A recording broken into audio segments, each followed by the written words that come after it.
so far. Excellent. Our next talker is a lovely redhead, and she's my favorite name of the day for sure. Darlis-Keily, Ireland. I just love saying her name, Darlis-Keily, Ireland. With a twinkle in her eye and a smile on her face, she's our lighthearted Women Talk MC from Strathmore, in fact. She loves to keep things as simple as ABC. She knows authenticity, bravery, and curiosity open the doors to bold new possibilities. Possibilities in our lives, our businesses, and our communities. Having experienced the tremendous power of being real, trusting, and feeling gratitude in both her life and the lives of her clients, this passionate redhead is here this morning to fire us up. So please help me welcome Darlis-Keily, Ireland. All right. How are you lovely ladies this morning? Yeah, love it, love it. All right, so my name is Darlis-Keily, Ireland. Last month it was Darlis-Keily, Ireland, and the month before that it was Darlis College, and the month before that it was just Darlis. So I don't know who I'm going to be next month, okay? But that's who I am today. So part of the reason that I've been changing my name is because I believe that you need to have a name that fits you, that matters to you. Just like we had Heather talking earlier about having a job that feels good, we need to have a name that feels good.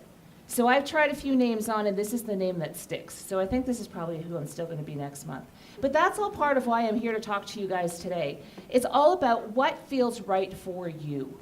What is the right thing for you, and where is it that that's going to take you in your life?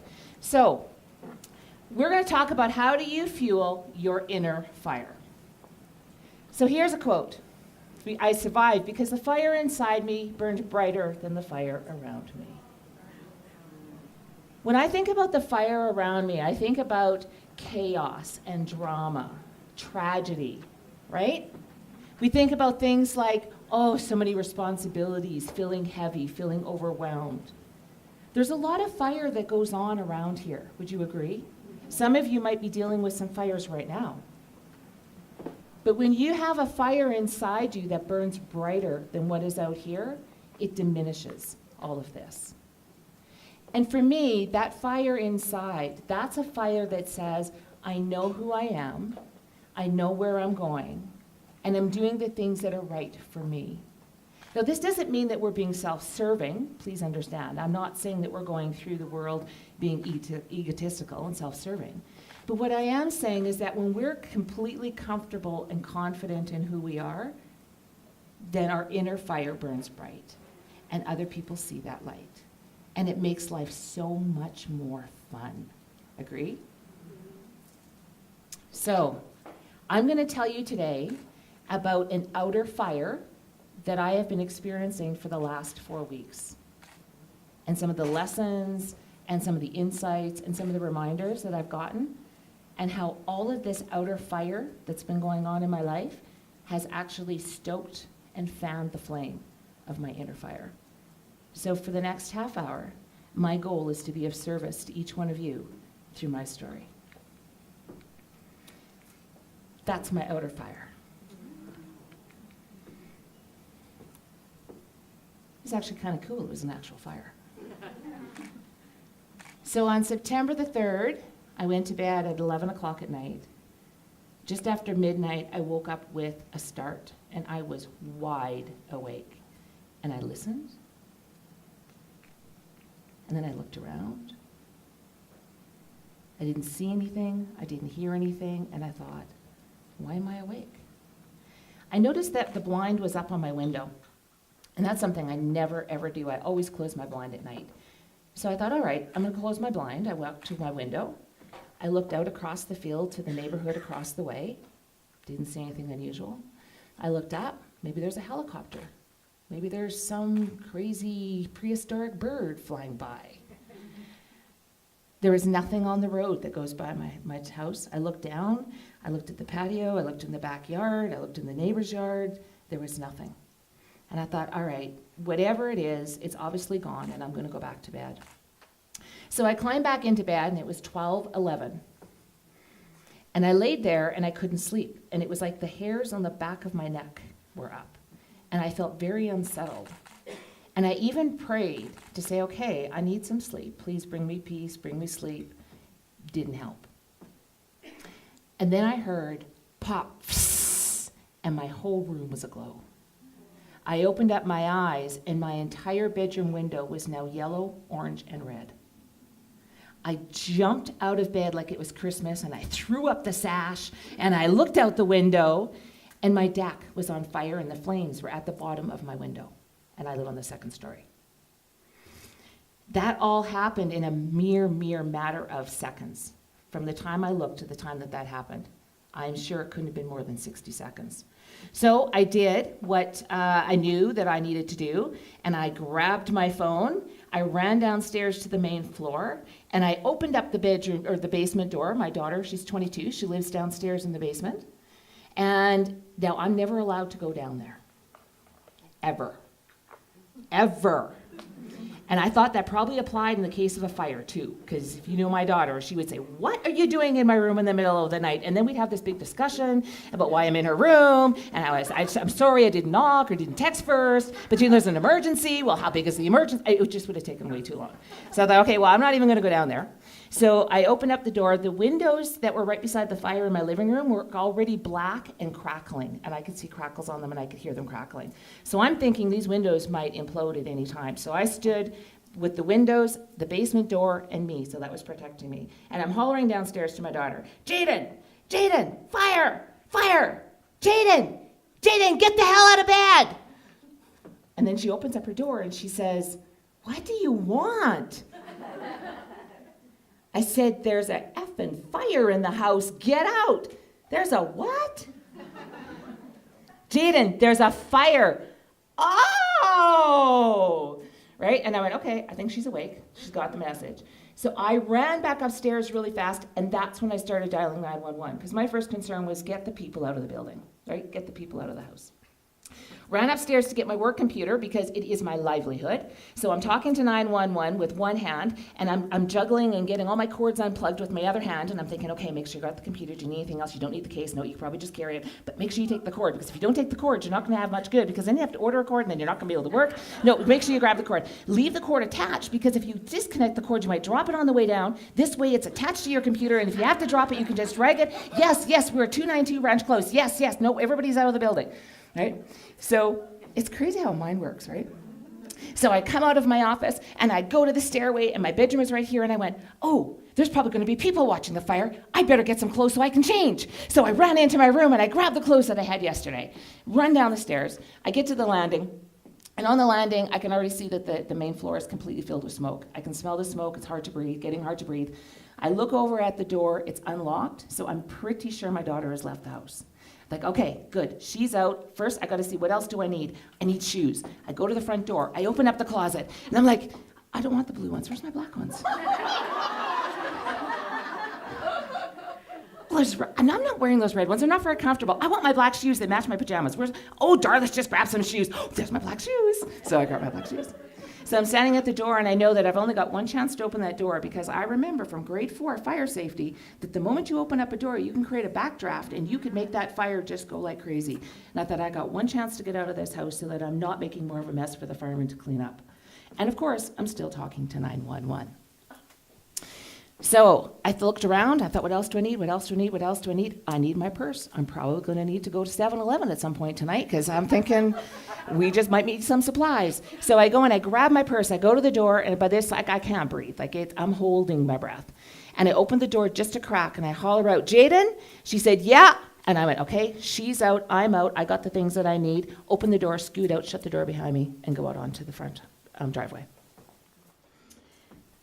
From the time that I went back to bed at 12:11 to the time that I was calling 911, it was 5 minutes. I called 911 at 12:16. I was out on my front, on my front driveway, because the moment I hung up with 911, I immediately called my best friend in Calgary, and I called him 4 minutes later. So all of that happened in less than 10 minutes. And then we stood there and we watched my house burn.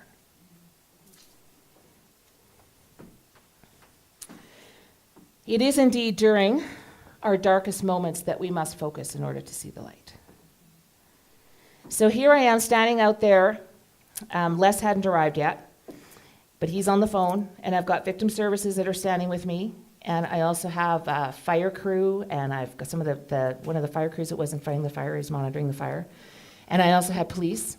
So we're standing, and we're watching my house, and it's burning, and it's burning, and it's burning brighter, and it's burning brighter, and it's burning brighter.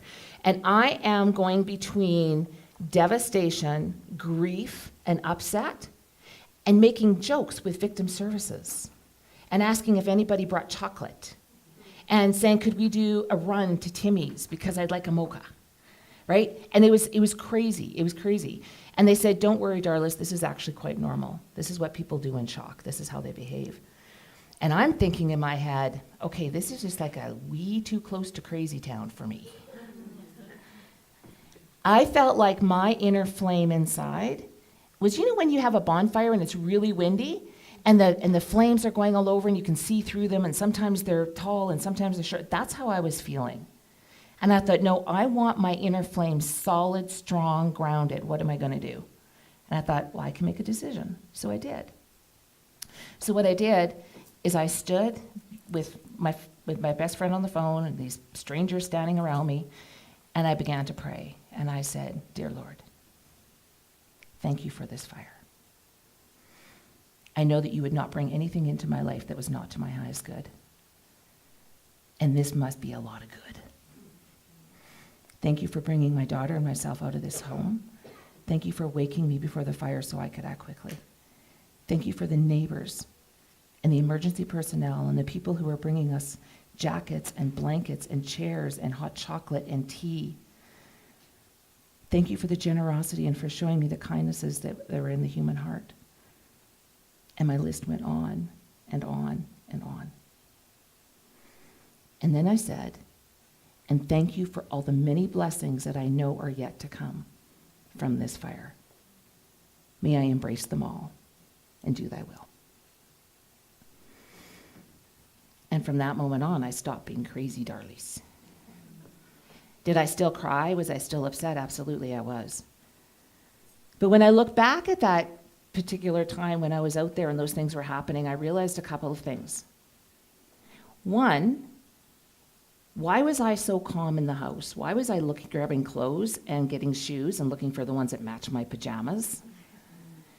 And I realized that in the back of my mind, I already knew that if something, a higher power than me, had already woken me up to make sure that I was on the ready, it was not going to let me die in that house. It was not going to do harm. And I had a sense of peace already, knowing I had that connection. That sense of connection to something beyond me fuels my fire. It makes me realize that I am okay. I am good. I am enough. I am exactly what I need to be. I am perfect in perfection just as I am. Do you all embrace your perfect imperfection? Do you realize how much grace there is in life for you? That was a lesson I took away. That, and I need to have my black shoes by the door, not in the closet. I did make a point of that as well. So this is the next morning. You can't see because the one picture is covered there, but there's no back really on the back of my house. That's where the fire started. Now, I was very fortunate that the fire was contained to the exterior and to the roof. I was not as fortunate that apparently firemen use a shitload of water to put out a fire. A ton of water. So, although if you look in the house, there's not one scorch mark, even at the ceiling on the upper floor. Not one on a wall. There's not a smoke mark, not a melt mark, nothing. But there was so much water damage that we had to throw away 98% of our furniture. 3 pieces of furniture got saved. My grandfather's desk, the first piece of wood furniture that I have that I first purchased and ever refinished, meant the world to me, and a small end table that's been in my family for about 30 years. The 3 things that mattered the most are the 3 things that were saved.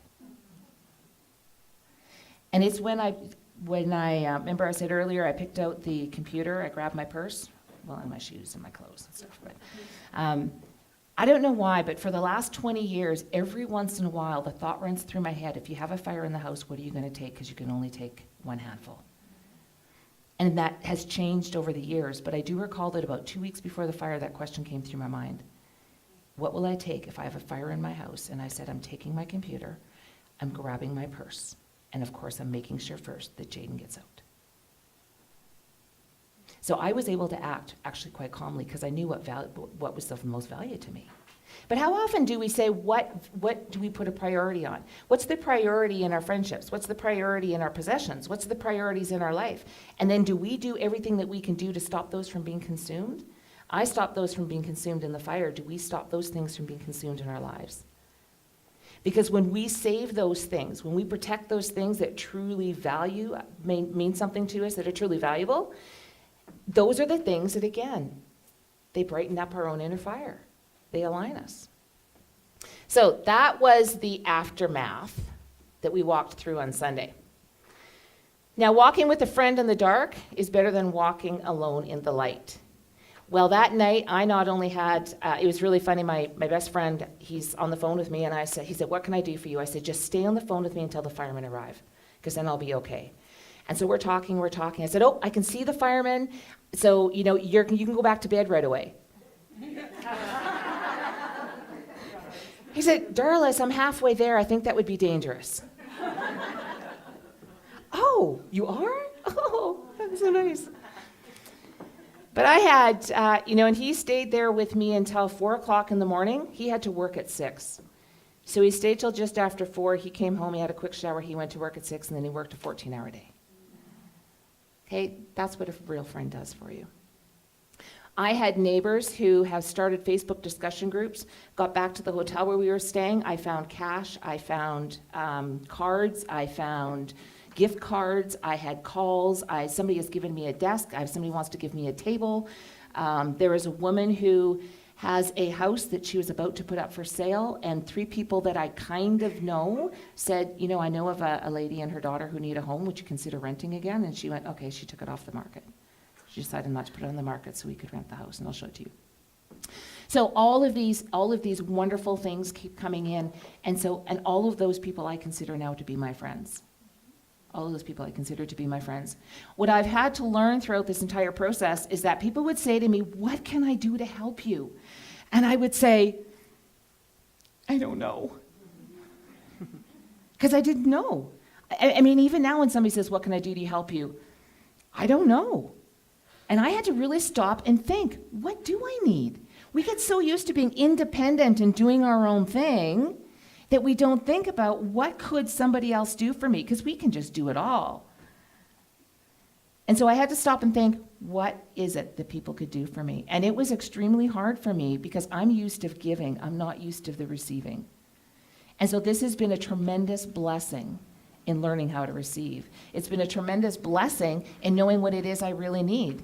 I have to start making decisions now about various things about the house and where we're going to live. I decided where we were going to live, my car got written off, by the way, as well. And in between there, a very good friend of mine died. So within a week, I lost a friend, a house, and a car. And every time something happened, I said, what's the blessing, what's the blessing, what's the blessing? So having all those people around me saying, what can I do for you, what can I do for you, really made me realize that sometimes we have to focus on ourselves. That sometimes is what can lift our flame up. Making decisions based on me. My daughter didn't like any of the houses that I looked at for a rental. I loved the house that we actually are in now. And she said, well, none of them work for me, so I'm just going to move back to Manitoba.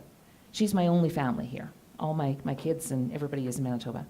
And I was devastated. And then I went, you know what? I got to make a choice that's right for me. I'm choosing this house because I like it. It feels good. It feels like a home. This is where we're going to live, and you're going to live here with us or with me, or you're going to move. I mean, you're an adult. You make your own choices. And I just surrendered, and I let that go. We're living in that house. She didn't want to live there. She's there. She's not in Manitoba. Okay? So sometimes we have to make decisions based on what's right for us and not be considering the needs of everybody else. Sometimes our needs do need to come first. And that was a real blessing. So this is everybody now pitching in and getting the house deconstructed. So we had a textile crew that came in, and they took all of our clothes, all of our blankets, anything that was textile, and anything that was a small electronic out of the house the first day. Second day, we had a content crew come in. Content crew went through every single thing in my house. They're going to go through every single thing in my house. I think I'd better be there. So my daughter and I went, and we spent 3.5 days working with the content crew, and this is what I did. I would open a drawer, open a box, open a cupboard, and I would say, is this worth cleaning? No. Is this worth cleaning? No. Is this worth cleaning? No. And I threw away, I'm sure, at least 30 to 40% of the stuff in my house. I just tossed it. Because all of a sudden it didn't matter anymore. Those possessions no longer had that value. I only kept the things that were actually really important to me. That, and I figured that the lower my insurance is, the less my premium will go up. There was a little bit of a side thing in there as well. But I threw a lot of things out. Now what's interesting is, probably for about the last 5-6 months before the fire, I had been saying to people, I need to simplify my life. I need to get rid of stuff. I have too much stuff. I don't know what to do with this stuff. You know, this stuff is really good and it's functional and I don't want it, but I can't throw it away because there's nothing wrong with it. Well, God bless the firemen and their water. They fixed that problem for me. Now I could easily throw away all these things that before I just couldn't let myself let go of. What else do we have in life that we don't let go of? Are there people in our lives? Are there tolerations? Are there things that we put up with? Because the more things that we just have in our lives that clutter us up, the dimmer our inner flame is. So the more we can act in alignment with who we are, the more the world gives back to us. These people, we had 3 crews in my house all at one time. We had 25 people. We had the content crew, we had the evaluation crew, the appraiser was there that day, contractors were there in order to give quotes, and we had a deconstruction crew that consisted of about 6 or 7 temporary workers. It was like a little beehive. It was a little beehive. They tore the back off the house and replaced the sheeting. This fellow up here in the right-hand corner, he was amazing. Loved him. Every single person who was in my house, I hugged. And if they were there twice, they got hugged twice. And if I saw them in the house and then I saw them in the yard, I probably hugged them both places there too. Because I was so full of gratitude, and I love hugs. And I was so full of gratitude for everything they were doing, even though it was their job. I was so grateful for them being there. I was so full of gratitude that they knew their jobs and they were doing their jobs well. So my house went from being beautiful on Saturday to being completely gutted, deconstructed, everything out, nothing there but studs, like even the tubs are gone. I mean, everything was out, and it took them 6 days. And I'm like, is that fast? And I said, Darlis, most people don't get their house even started for 2 weeks. Oh, so we did good. Oh. But that's the kind of things that are happening with this whole project.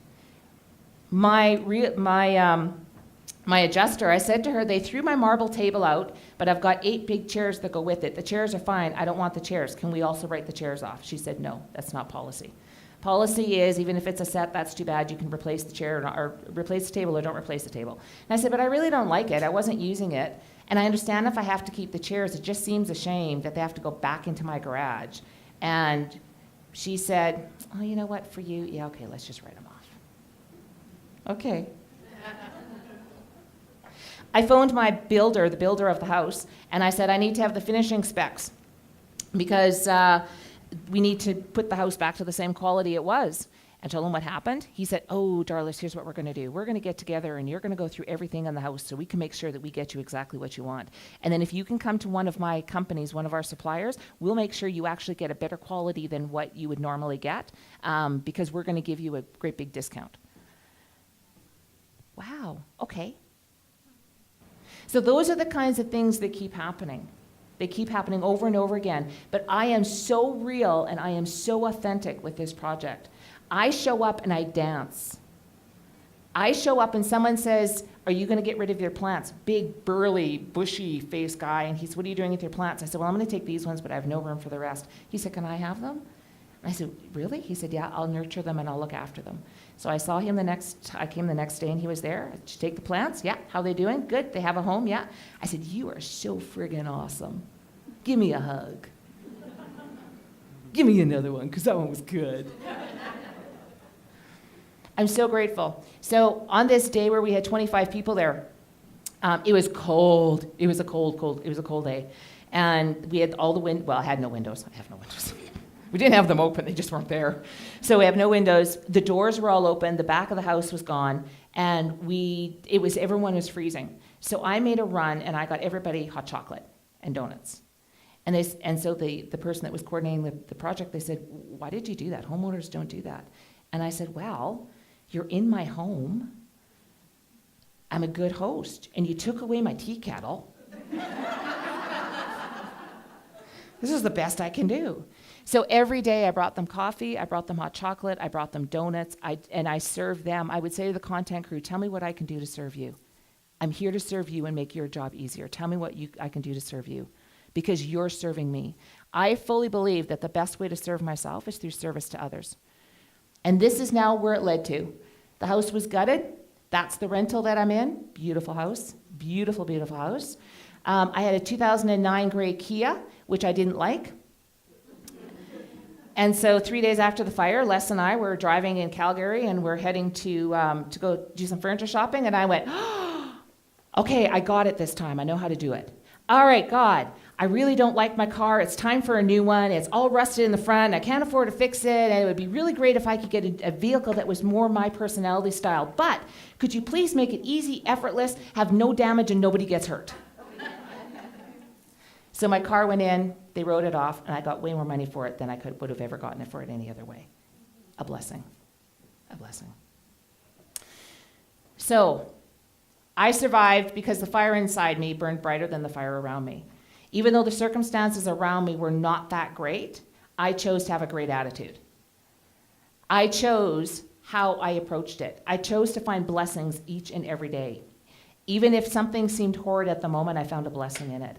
When I would break down and cry because I was so overwhelmed with everything that was going on, what a blessing that I was able to feel my emotions. What a blessing I had someone's shoulder to cry on. What a blessing that I knew it was going to get better. What a blessing, what a blessing, what a blessing, what a blessing, what a blessing. So when people say to me, oh, I'm so sorry about your fire, and I'm like, why? I will take blessing after blessing after blessing any day of the week. It's a lot of work. It's frustrating. It doesn't always make me happy. I don't like being displaced. Are there some things that aren't so great? Yeah.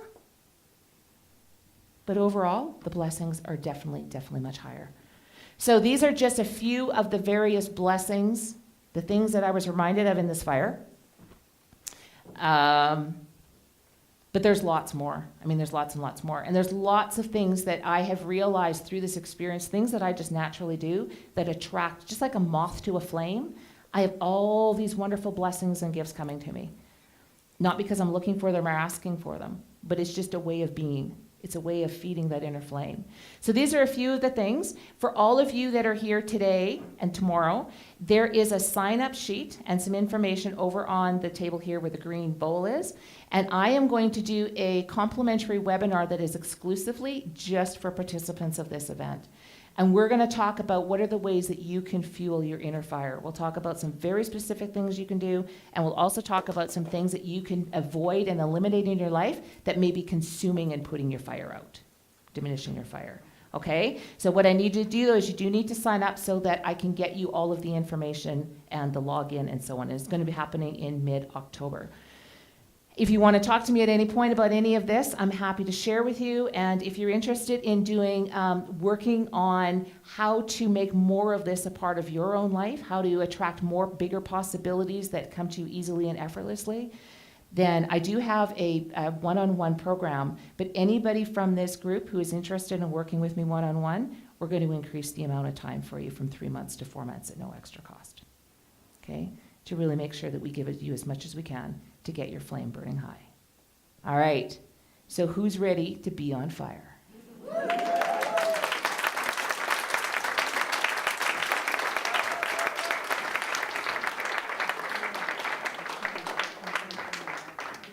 So the moral of the story, from what I got, well, a few of them, but I got two specifically. Be careful what you wish for, and always match your PJs and your shoes. Right?